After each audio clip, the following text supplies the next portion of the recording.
예, 다 같이 누가복음 14장입니다. 누가복음 14장 15절에서 24절. 누가복음 14장 15절에서 24절. 오늘은 예, 성대한 잔치, 큰 잔치, 잔치의 비유입니다. 이게 마태복음 22장에 그대로 나오는데요. 그것도 왕의 아들의 잔치죠. 왕의 잔치고요. 이제 모든 것이 준비되었노라. 누가복음 14장 17절 말씀 같이 읽습니다. 누가복음 14장 17절. 네. 식사 시간에 그 초대받은 자들에게 자기 종을 보내 이르기를 오라 이제 모든 것이 준비되었노라 하며 이제 모든 것이 준비되었노라. All things are now ready. 준비되었다고요. 모든 것이 이제 준비되었노라. 좀 기도하고 시작합시다. 위대하신 우리 건조하는 감사합니다. 주의 첫날 아침 함께 공부했습니다. 하나님께서 이 시간 또 은혜의 담비를 허락하여 주시옵소서. 늘 하나님께서 하늘에서 이슬과 비를 내리신 것 같이 저에게도 동일하게 은혜의 그런 빛과 비를 내려주시고 또 주님께서 빛을 주신 같이 저에게 또 빛을 주시길 간구하며 저희 눈을 열어주시고 귀를 열어주시고 또 마음을 열어주시고 또 하나님께서 성경 기록서를 열어서 펼쳐 보여주시고 하나님 저희가 이 말씀들을 마음에 쌓아둘 수 있도록 또 하나님 저희가 들을 수 있도록 해주시옵소서. 전능자주 하나님께서 이 귀한 말씀을 저에게 허락하여 사오니 제가 말씀의 보화 이것의 가치를 알게 해주시고 또 깨닫는 마음을 더욱더 허락하여 주시옵소서. 전능하신 주 하나님께서 성령을 통해서 저에게 말씀해 주시고 제가 말씀을 받아서 믿음이 충만하고 은혜가 충만하고 주의 영으로 충만한 그런 성도를 되도록 인도해 주시옵소서. 어느 때나 저희가 주의 말씀 앞에 들 때 참 아버지 주께서 처음 말씀하신 그대로 저희가 감동과 은혜로 말씀을 받게 하여 주시옵소서. 전능자주 하나님께서 도와주십시오. 전한 자 듣는 자 모두 주 앞에 싸우니 주님께서 복을 주십시오. 감사드리며 주의 성기도 합니다. 아멘. 아멘. 예, 오늘 공부할 본문은 주께서 준비하신 잔치로의 초대입니다. 누가복음 이 본문은 마태복음 22장 1절 14절에 어떤 왕이 그의 아들의 혼인잔치를 마련하신 본문과 정확히 일치합니다.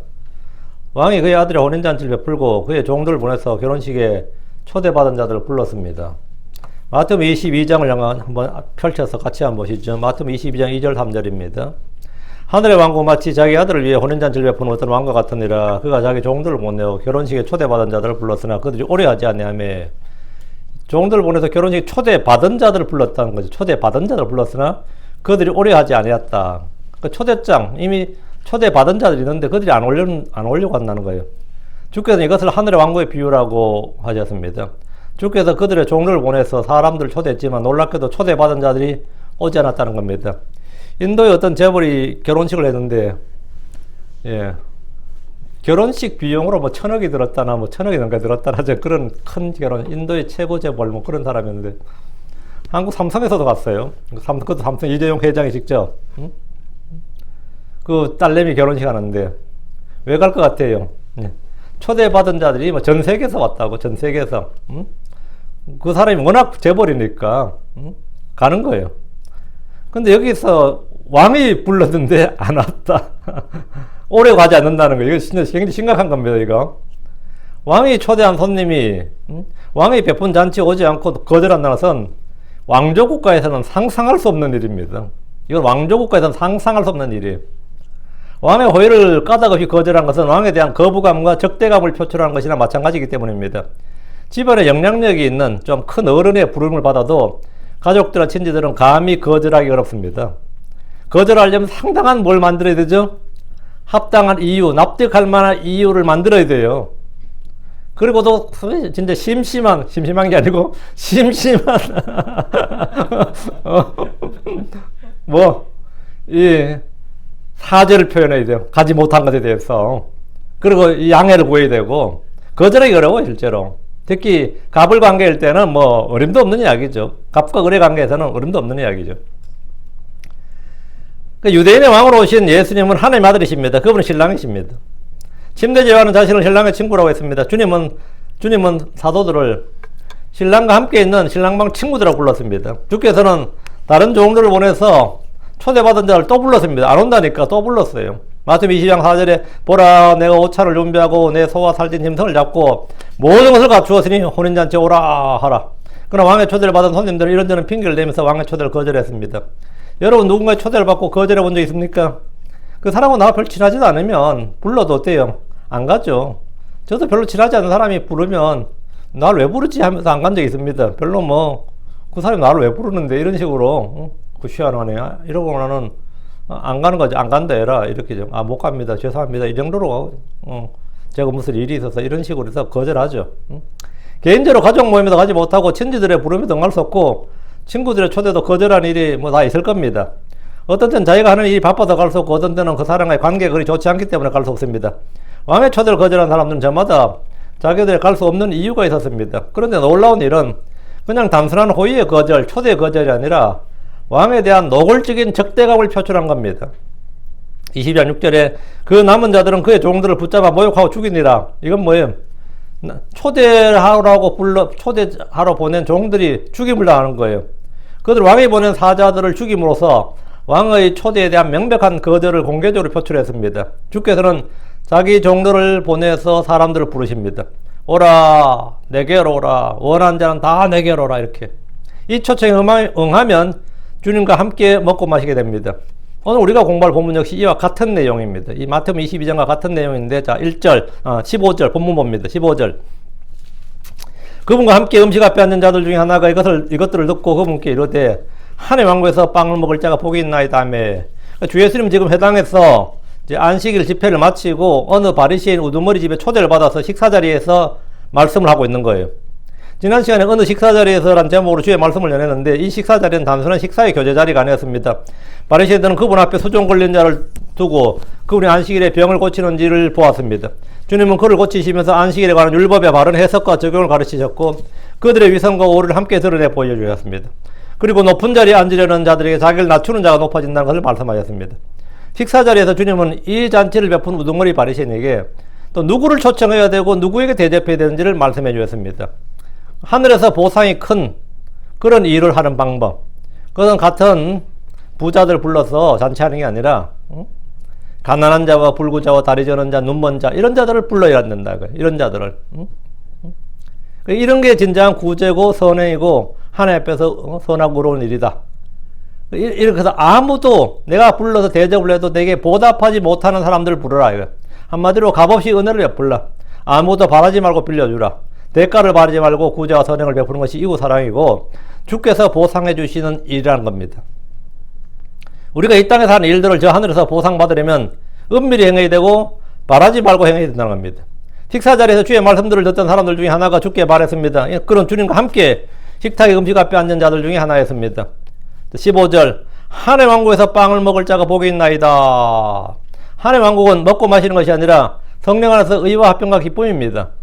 하늘 왕국은 여기 있다 저기 있다 하지 못하고 우리 안에 있는 겁니다. 그러나 유대인들이 말하는 하늘 왕국은 하늘의 왕국과 완전히 같은 것이었습니다. 유대인들 중에 누구도 하늘의 왕국과 하늘의 왕국을 구분하지 않았고 그 둘의 차이를 두지 않았습니다. 이는 주의 재림 때 이 말 메시아 왕국을 의미하기 때문입니다. 메시아 왕국은 하늘의 왕국이기도 하고 하나님의 왕국이기도 합니다. 이 천연왕국이라는 것은 천연왕국은 이 자연세계 이 자연세계나 이 물질세계를 보면 하늘의 왕국이에요. 사람들의 마음속을 보면 전부 사람들의 마음속에 평안이 있고 안식이 있고 기쁨이 있고 권능이 있고 전부 하늘의 왕국이라고요. 천연왕국은 하늘의 왕국과 하늘의 왕국이 동시에 있기 때문에 이거는 천연왕국이 갈 때는 같아요. 하늘의 왕국과 하늘의 왕국은 완전히 같습니다. 천연왕국에서는 지상에서 주께서 의와 화평으로 통치하시는 하늘의 왕국에서 사람들은 마음속에도 하나님의 왕국을 소유하게 됩니다. 밖은 하늘의 왕국인데 속은 지옥이다 그러면 어때요? 천연왕국에서 사람들이 시기와 살인과 가는 거 이러면 난리 나지. 천재를 살면서 그 짓 해봐요. 완전 황당한 거지. 이 짧은 인생 살면서도 죄 짓는 게 감당하기 어려운데 진짜 뭐 그런 진짜 뭐 지금으로 시험해 그 뭐 낙원 같은 그런 세상에서 사람들이 죄 짓기 시작한다 그러면 그걸 어떻게 할 것 같아? 마음속에 하나님의 왕국이 없이 하늘의 왕국에 그들을 두면 난리 나는 거지. 반면 하늘의 마음속에 하늘의 왕국이 있는데 세상이 지옥이야. 맨날 전쟁과 기근과 역병이고 서로 잡아먹고 이러면 어떨 것 같아요? 그것도 살 수가 없는 거죠. 메시아 왕국이라는 것은 하늘의 왕국과 하늘의 왕국이 하나가 되는 거예요. 유대인들이 생각하는 메시아 왕국은 그리스도 왕국, 메시아 왕국이라는 것은 하늘의 왕국과 하늘의 왕국이 같은 거예요.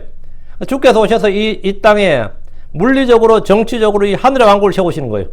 그래서 이 전쟁도 없어지고 사람들 간의 그 우상 숭배도 없어지고 이 세상의 이 마귀들도 없어지고 그 하늘의 왕국을 세우실 때 모든 사람 위에 모든 육체 위에 주의 성령이 부어지고 그럼 하늘의 왕국인 의와 화평과 기쁨이 그들에게 임합니다. 근데 이 진리는 지금 거의 대부분의 교회에서 전혀 알지 못하고 가르치지 않는 진리입니다.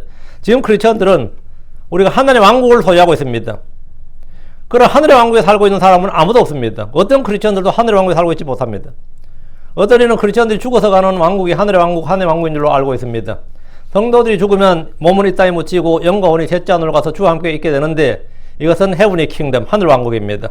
우두머리 바리신의 집에서 주와 함께 식탁에 앉았던 사람들 중에 하나가 주께서 14절에 그리하면 그들이 내게 보답하지 못함으로 내게 복이 있으리니 의인들이 부활할 때 내가 보답을 받으리라.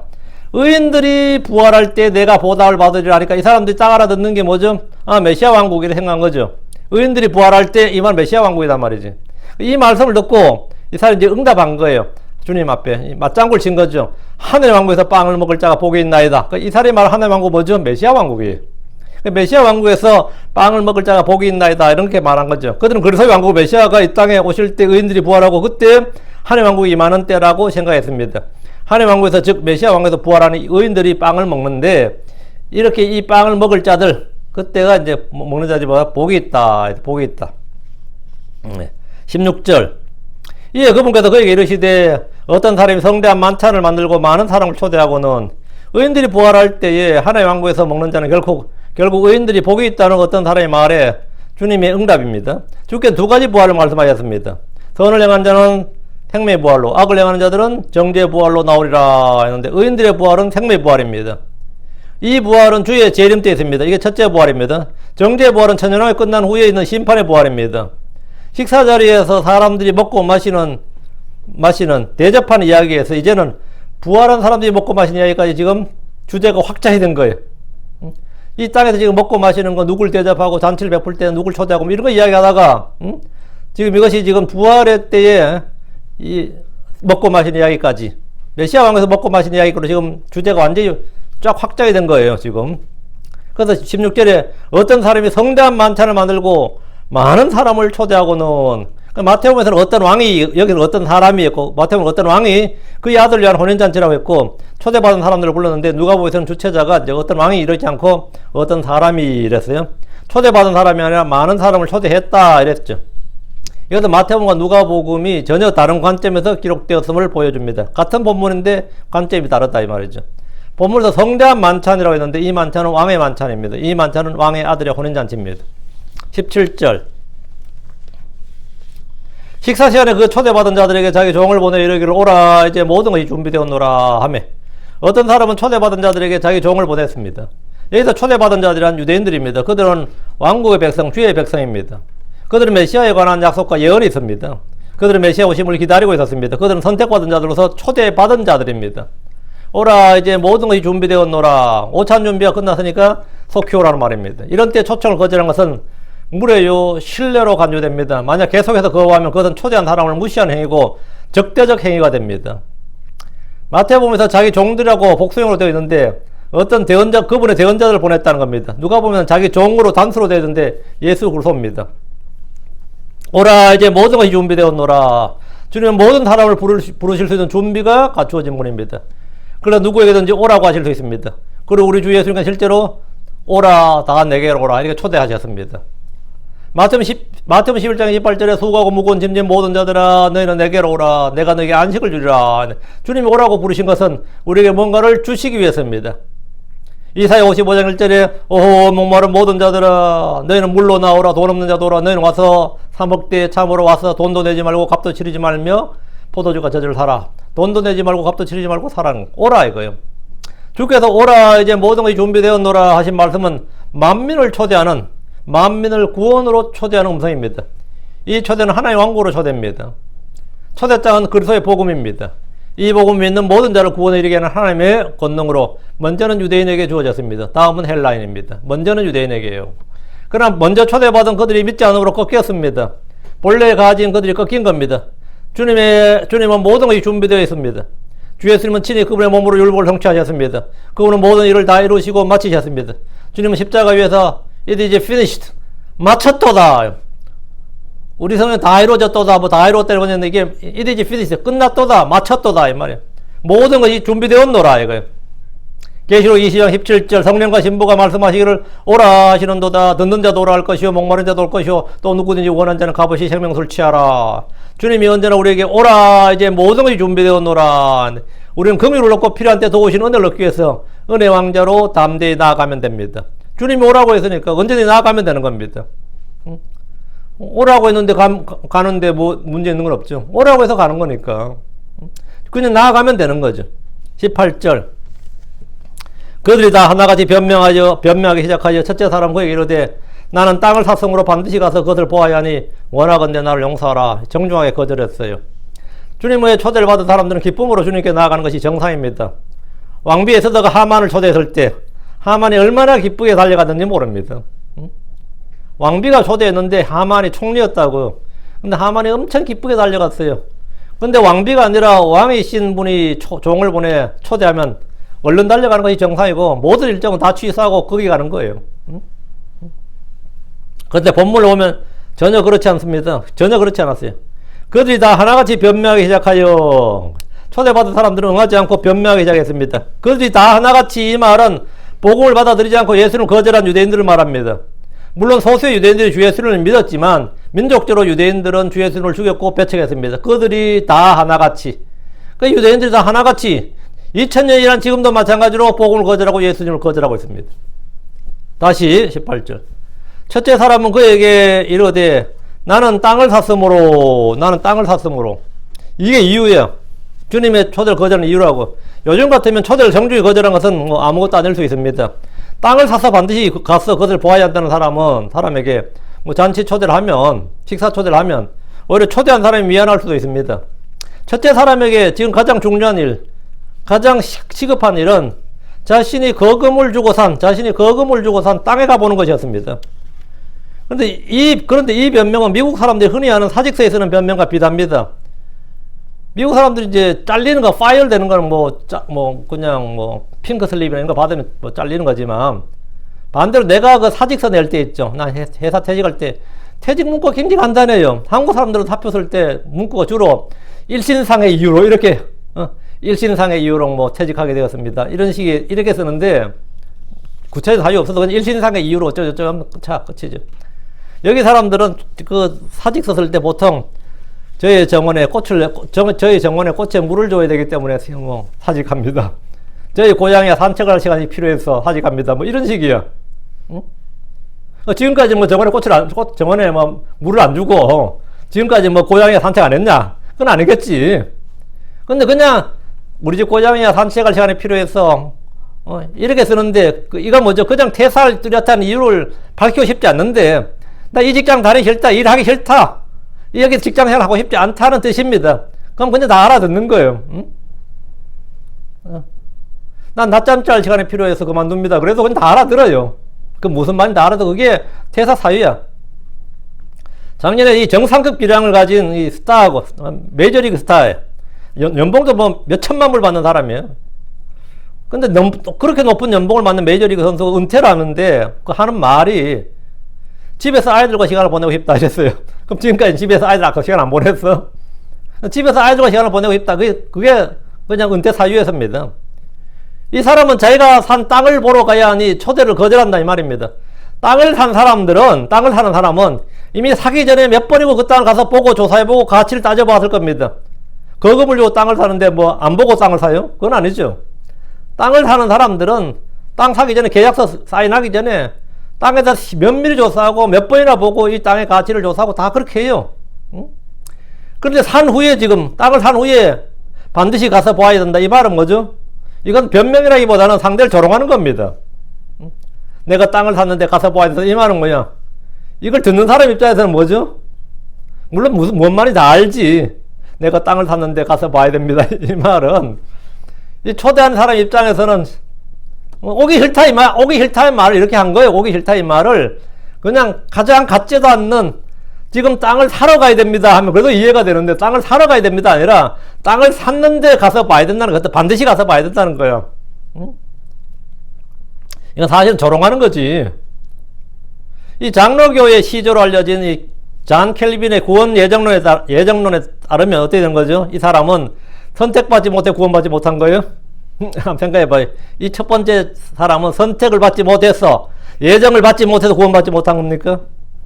주님께서 초대까지 했는데 선택을 받지 못한 거예요? 이 사람은 초대받은 사람입니다. 초대받은 사람이에요. 전혀 아니죠. 주님은 초대하셨고 직접 종을 보내 직접 가서 이제 오라고 하셨습니다. 주께서 그를 거절하신 것이 아니라 그 사람이 주님의 부르심과 초청을 거절한 겁니다. 그러니까 구원 예정론이라는 것, 선택론이라는 것은 완전히 사입이죠. 물론 뭐 장로교 목사가 이 설교 들으면 유 목사 지금 예정론 이해 못해서 저런다 뭐 이럴 거야. 아마. 예정론이 무슨 뜻인지 몰라서 저런다 뭐 아마 이럴 거야. 그 어떻게 하든 자기 교리를 고용하려고. 말도 안 되는 교리예요, 그거는. 주께서 그를 예정하지 않거나 선택하지 않거나 초대하지 않는 게 아니고 그 사람이 주님의 부르심과 초청을 듣고도 거절한 거예요. 땅을 사서 반드시 가봐야 한다는 이 사람의 말처럼 많은 이들이 자신이 해야 될 일과 하고 싶은 일을 핑계로 주님을 거절합니다. 사실은 아무런 이유도 없이 그냥 믿고 싶지 않고 주님과 엮이고 싶지 않아서 아무 핑계나 냅니다. 어떤 사람은 입시 때문에, 지금 입시가 바빠서, 어떤 사람 취직 때문에, 어떤 사람 지금은 돈 벌어야 되기 때문에 주님의 부르심에 응하지 못한다고 합니다. 이것은 그나마 나은 핑계예요. 이 사람에 비하면 홀리 나은 핑계고 변명입니다. 대부분의 사람은 지금 주를 믿지 않는 이유, 복을 믿지 않는 이유, 교회를 갈 수 없는 이유가 굉장히 다양하고 많습니다. 19절. 다른 사람은 이르되 나는 소 5겨리를 사서 그것들을 시험하러 가니 원하건대 나를 용서하라 하며, 초대받은 사람은 소 5겨리를 샀는데 그 소들을 시험하러 가야 된다고 합니다. 일하는 소들은 주인의 말을 듣도록 훈련을 해야 됩니다. 들에 나가서 밭을 갈아보기도 하고 목에 멍에를 씌워서 짐을 나르도록 해봐야 됩니다. 농사꾼들에게 매우 중요한 노동력이 소예요. 소들을 잘 길들이고 훈련하는 일은 굉장히 중요합니다. 그런 소들을 시험하러 가야 되기 때문에 소를 샀단 말이지. 이 소들을 시험하러 가야 되기 때문에 주님의 초청을 거절할 수밖에 없다는 겁니다. 합리적인 이유 같아요? 어때요? 합리적 이유로 보입니까? 소를 살 때는 이미 그 소의 건강 상태와 길들인 소인지 아닌지 등을 다 점검한 후에 값을 치르고 사는 겁니다. 저는 어릴 때 동네에서 소를 파는 것도 자주 봤고 소를 사는 사람들도 많이 봤습니다. 저희 집은 송아지 낳으면 1년 정도 키웠다가 소를 봤는데 그게 1년 목돈이에요, 사실은. 그 송아지 소 판 게 1년 키우거나 2년 키워서 팔면. 고된 일을 많이 해야 되는 집에서는 덩치가 큰 힘센 황소를 삽니다. 예. 고된 일을 많이 해야 되니까. 그 소의 용도가 있다고. 그런 집에서는 덩치가 큰 힘센 황소를 사요. 송아지를 낳기 위해서 수입을 올릴 목적인 사람은 연령이 낮은 암소를 삽니다. 일을 할 때 주로 쓸 소는 길이 잘 들여진 소, 순한 소를 삽니다. 그런데 이 사람은 소를 사고 나서 그것들을 시험하러 가야 된다는 겁니다. 이 말은 정원에 물을 줘야 한다는 말만큼은 이상한 핑계입니다.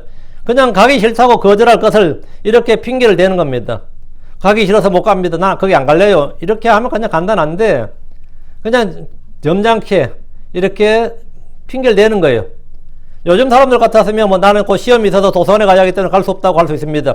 학교 시험도 있고 취직 시험도 있고 성진 시험이 다가오면 교회 갈 수 없다, 수련회나 사경회 등에 갈 수 없다 이렇게 할 수 있습니다. 그렇죠?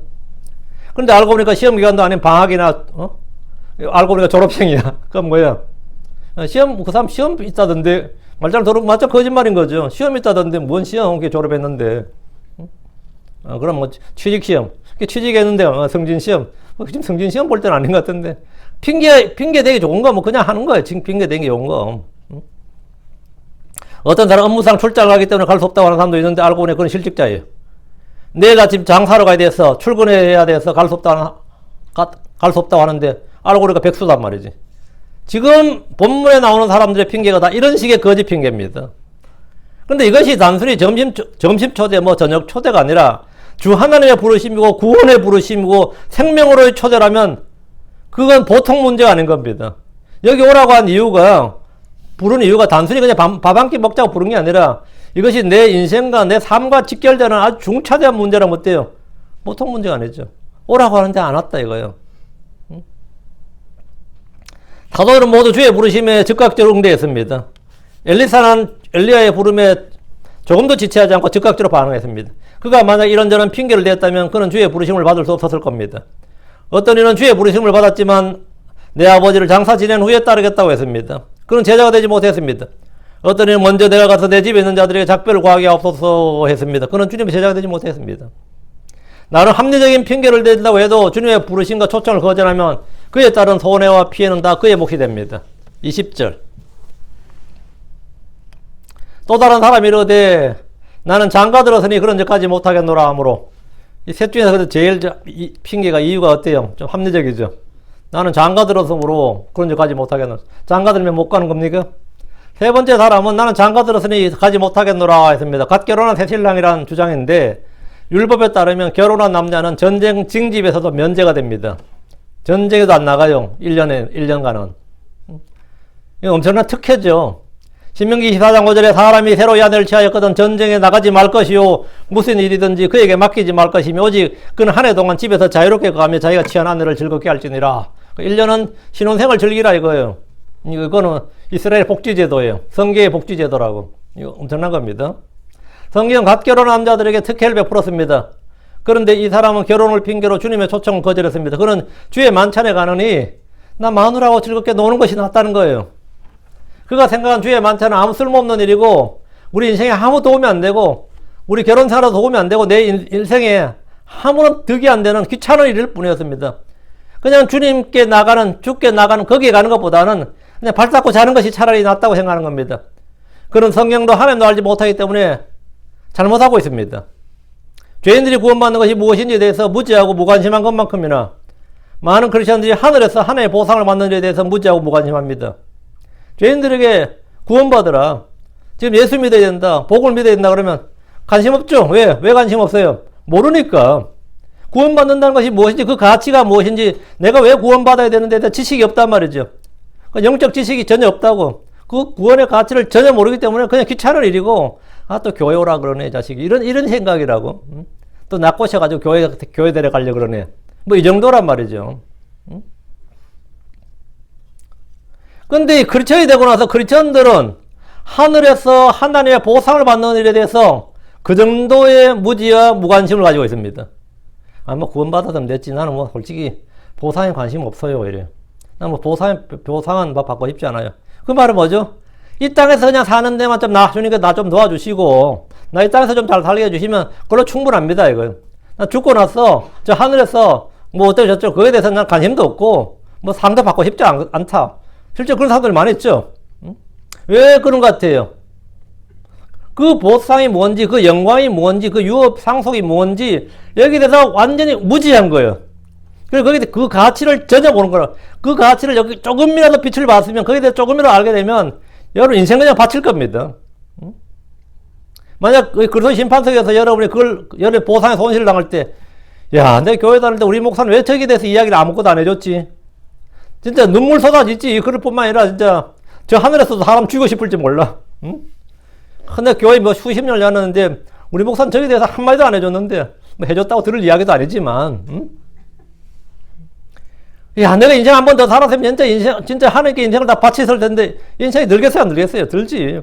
난 더 나은 부활을 위해서, 응? 난 더 나은 영광, 더 큰 영광을 위해서 얼마든지 모든 것을 희생할 수 있는 능히, 그렇죠. 그 주님께 보살을 받기 위해서 이 땅에서 그 보살 쌓아두는 거, 그것이 성도의 삶인데 거기에 대해 가치가 없으니까 그 일을 할 일이 뭐 있어요? 응? 전에 우리 교회 다닐 때 저 형제 하나 그랬어요. 그 게임 개발하는 형제가 있던데 우리 생각할 때 이 게임 개발이라는 게 상당히 그 악한 거 생각했어요. 근데 지금 시대가 게임 개발자는 상당히 돈 되는 IP 기업의 이 테크니션이라고. 그냥 자부심을 갖고 있는데 어떤 형제가 그런 죄 짓는 일을 계속해서 되겠느냐 이렇게 이제 그러니까 이제 완전 시험에 들어 안 들어요. 그때 논쟁이 좀 붙는데 전 옆에서 구경만 했는데 그 친구가 좀 혈기가 있어서 그때는 좀 젊었지 20대에.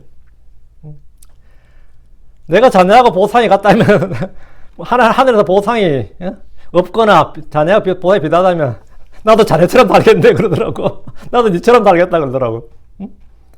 굉장히 굉장히 모욕적인 말이거든요. 이 보상에 대한 관심이 있는 거지. 하늘에 보상이 필요 없다는 거예요. 여러분 노벨상이 필요 없다는 사람이 있어요, 없어요? 대통령 표창이 필요 있다. 군인들에게요, 사단장 표창이나 뭐 참모총장 표창 같은 건 장교들이나 군인들에게 굉장히 중요한 겁니다. 그 승진에서도 중요하고 나가서도 중요해요. 이 국가에서도 마찬가지. 국민들은 대통령 표창이 굉장히 중요합니다. 왜? 웬만한 죄를 지었을 때 사면의 근거가 됩니다.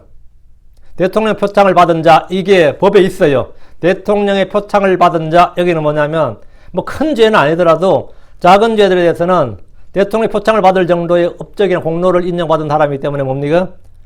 예. 실형을 할 걸 집행유예, 집행유예에서 할 걸 그냥 풀어주는, 방면하는 그런 규례가, 형법에 그런 규례가 있어요. 사람들이 그거 모를 때는 뭐 그게 뭐까짓 거 뭐, 그게 뭐냐 싶었지만 표창은 그 종이 쪼가리 하나라 싶어져. 그 종이 쪼가리 하나가 아닙니다. 응? 학생들이 뭐 대통령 상 받는 게 아무것도 아닌 게 아니에요. 근데 그게 가끔 필요 없다는 사람도 있는데 뭐 표창은 필요 없는지 몰라도 상금은 필요해 안 해요? 상금은 필요하지.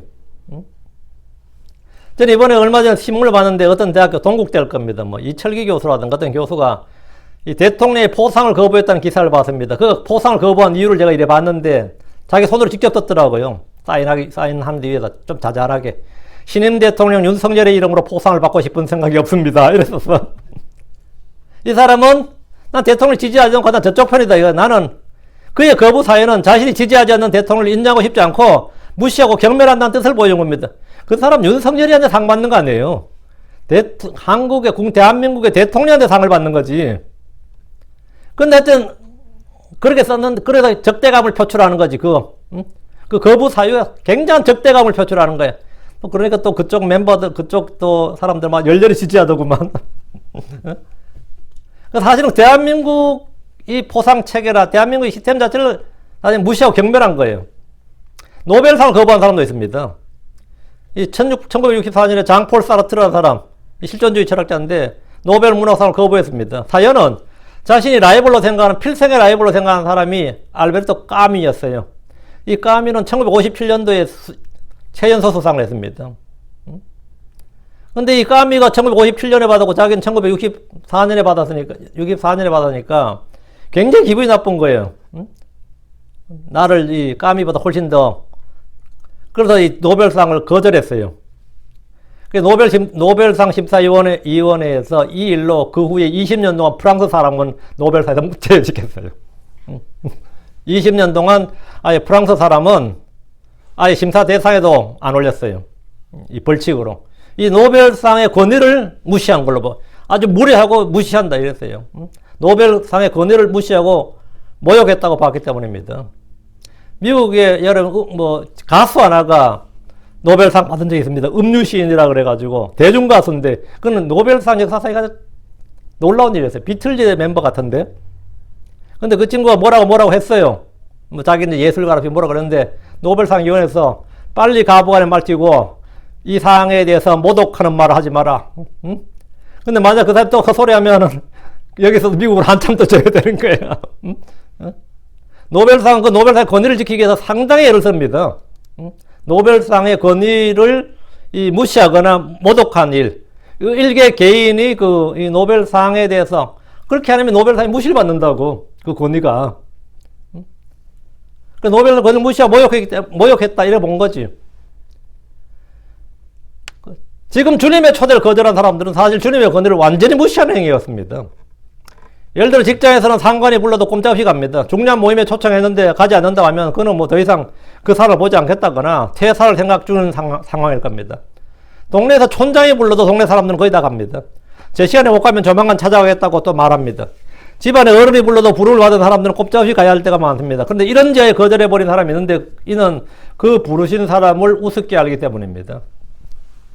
경찰이나 법원에서 불러도 콧방귀를 끼면서 응하지 않는 사람이 있습니다. 그런 사람은 대부분 자기가 더 힘이 있다거나 법원의 권위를 무시해도 좋다고 생각하는 사람입니다. 주의 부르심을 거절한 사람은 주님의 권위를 무시하고 모욕하는 행위를 보여주는 겁니다. 나는 가지 못하겠노라. 이 말은 당신이 오라고 내가 갈 사람이 아니다. 당신이 뭔데 날 오라가라 하느냐. 내가 당신이 부르면 가야 하는 네 종이냐. 뭐 이런 태도입니다. 한국도 요즘 그 야당 대표가 이재명 씨지. 검찰에서 소환하니까 안 간다 그러잖아요. 안 간다. 이건 뭐죠? 지가 더 힘이고 내가 네 오라고 한다고 가고 뭐 가라고 한다고 갈 사람이냐 뭐 이런 식이단 말이죠. 자기의 힘을 보여주고 자기 조직의 힘을 보여주고 막 힘싸움 하는 거죠. 이런 태도예요. 내가 네 종이냐 이거야. 교회에서 목사가 권위가 있으면 성도들은 거절하기 쉽지 않습니다. 오늘날 교회와 목사들은 대부분의 권위를 잃어버렸습니다. 권위를 잃어버렸어요. 집에서 어른들도 마찬가지입니다. 권위를 잃어버렸어요. 말 안 듣는다고. 그래서 무슨 말을 해도 순종하기보다는 자연스럽게 no 이렇게 거절하는 것이 자연스럽습니다. 굉장히 허다한 일입니다. 그럼 주 예수 그리스도의 권위는 어떻습니까? 주 예수님의 권위가 어때요? 여러분에게 주님은 어떤 분입니까? 주께서 말씀하실 때 두려움과 떨림으로 즉각 순종해야 될 분입니까? 아니면 대충 듣고 무시해도 거절해도 될 그런 분입니까? 주님의 권위를 인정하지 않는 사람은 불순종과 거역하는 영으로 충만할 뿐 아니라 주를 두려움이 전혀 없습니다. 그러니까 불순종에 대해서도 마음에 거리낌이 있다 없다? 없습니다. 불신과 불순종에 대해서 전혀 거리낌이 없어요. 노 하는 거예요. 자, 주께서 주의 초대를 거절한 사람 셋을 말씀하셨는데 이 태도가 다르죠. 첫째 사람은 뭐죠? 18절에 내가 반드시 뭐뭐뭘 해야 되니 원하건대 날 용서하라. 어떤 형식상 상당히 그래서 정중한 표현이죠. 내가 반드시 뭐뭘 해야 되니 나를 용서하라. 그는 최대한 정중하게 어쨌든 초대를 거절했습니다. 자신이 반드시 해야 될 일이 있다는 사정을 말하면서 양해를 구하고 거절했어요. 둘째 사람은 19절에 원하건대 나를 용서하라 하면서 불참 사위와 더불어 거절을 의사를 통보했습니다. 그냥 통보한 거죠. 나도 내 할 일이 있으니까 안 간다 이 말이죠. 세 번째 사람은 그런 짓까지 못하겠노라 하면서 사과의 뜻도 없이 일방적으로 불참을 통보했습니다. 갈수록 어때요? 사람이 무례하죠. 첫째, 둘째, 셋째가 갈수록 무례하다고. 이를 통해서 사람들은 갈수록 주님의 초대를 무례하게 거절하는 것을 볼 수 있습니다. 예전에 사람들은 복음을 전할 때 이 들어는 주면서 미안하지만 지금은 못 믿겠다 이랬어요. 응? 예전에 제가 복음을 전해보면 지금 제가 교회 갈 사정이 못 됩니다. 나중에 생각해 보겠습니다. 이런 식이었다고. 나중에 기회 되면 믿어보겠다. 이런 사람이 많았어요.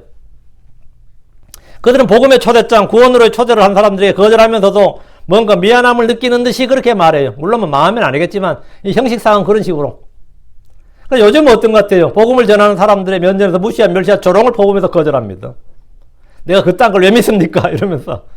복음 전해보면 알아요. 내가 그딴 걸 왜 믿습니까? 내가 교회를 왜 갑니까? 니나 잘해라. 뭐 이러면서는 모욕을 하면서 거절해요. 장가를 가지 못해서, 장가를 가서리 가지 못하겠다. 이 정도면 핑계라도 됩니다. 요즘 사람들에게 초대하면 나는 게임하느라 못 가겠노라. TV 보느라 못 가겠노라. 여행 가야 되기 때문에 못 가겠노라. 골프 모임에서 못 간다. 쇼핑 가야 돼서 못 간다. 식사 누가 다른 사람과 만나야 돼서 못 간다. 이런 게 부지기수입니다. 대상은 점점 완악해지고 사람들의 마음 역시 그러합니다. 만약 사람들이 그 오찬, 그 잔치가 얼마나 내 인생에서 중요하고 내 인생을 뒤바꿔 놓는 중요한 일이라는 걸 안다면 돈을 주고서라도 가고 싶어 할 겁니다.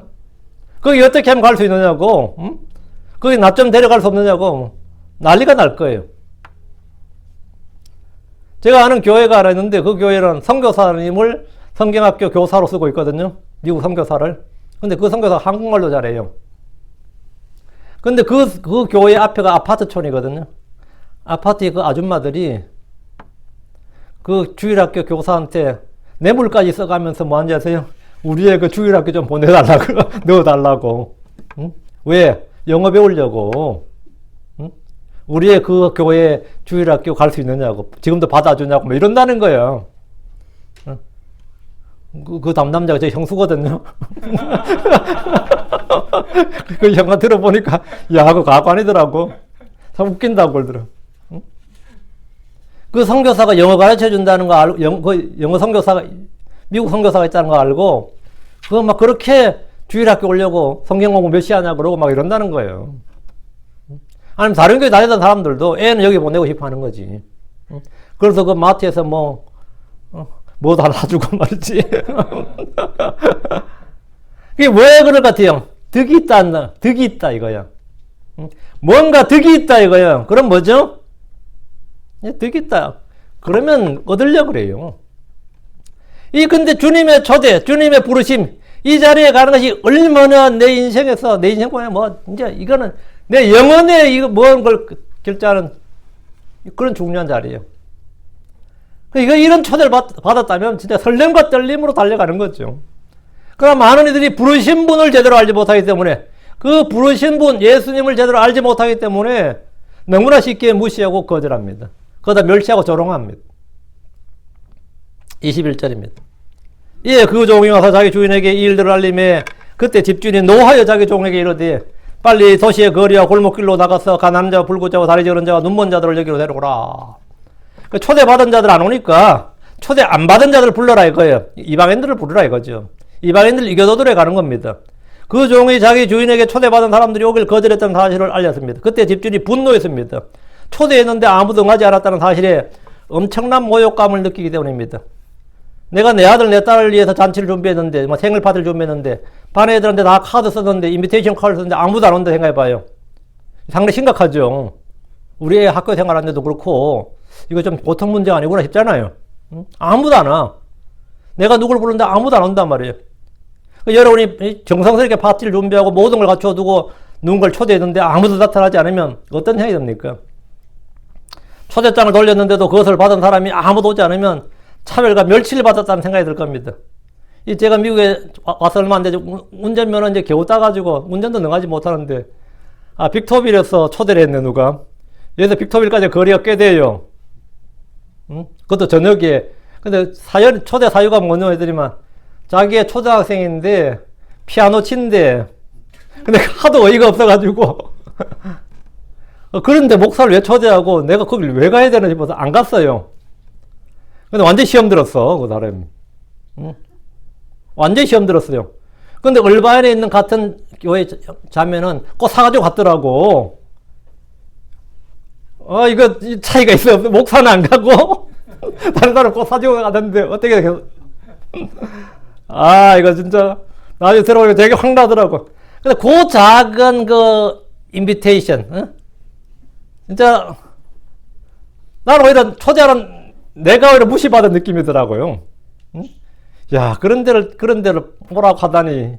2시간 거리 아니에요. 진짜 욕해주고 싶어.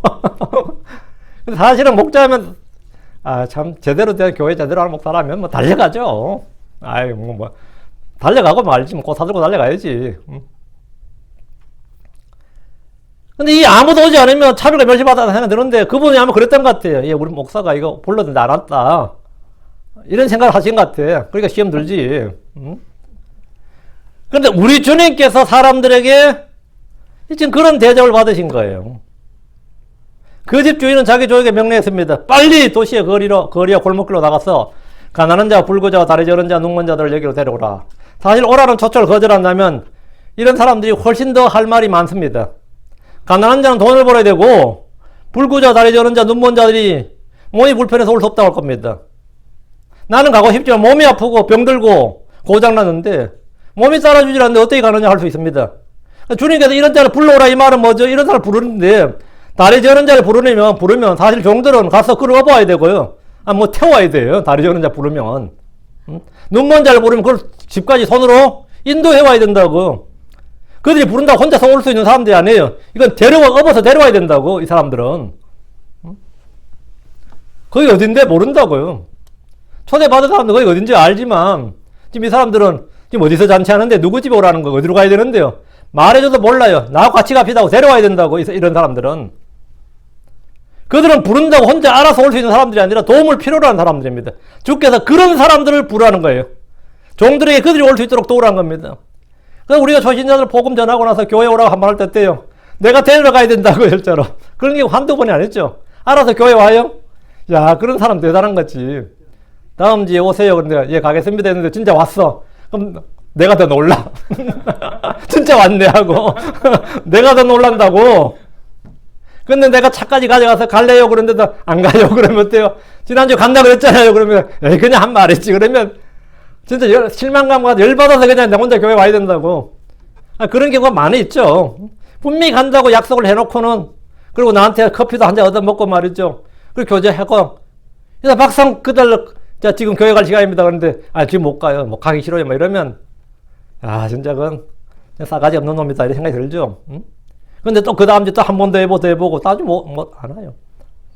진짜 저도 복음 전해서 다음 주에 교회에서 만납시다 해서 온 사람이 거의 없고, 지하철역에서 만납시다 해서 기다려도 안 오고, 시계 보고 이제 결국 안 오는구나 해서 그냥 가고, 한두 번이 아니지. 그 사람은 가서 데려와야 됩니다. 왜? 가난한 자, 불구자, 다리 저는 눈먼 자들을 여기로 데려오라. 주님께서 데려오라잖아, 데려오라. 그냥 말만 하면 올 사람들이 아니라, 이건 내가 데리고 와야 된다고요. 22절. 그 종이 이르기를 주인이여 주인께서 명령하신 대로 하였으되 여전히 자리가 있나이다. 여전히 자리가 있나이다. 이건 뭐죠? 예, 주인의 집이 뭐라 엄청 크다 이 말이지. 응? 그 종은 주인의 명령대로 했어요. 그런데 여전히 자리가 있다고 합니다. 이 말씀은 요한복음 14장 2절 내 아버지 집에 거할 곳이 많도다. 그렇지 않으면 내가 너에게 말해 주었으리라.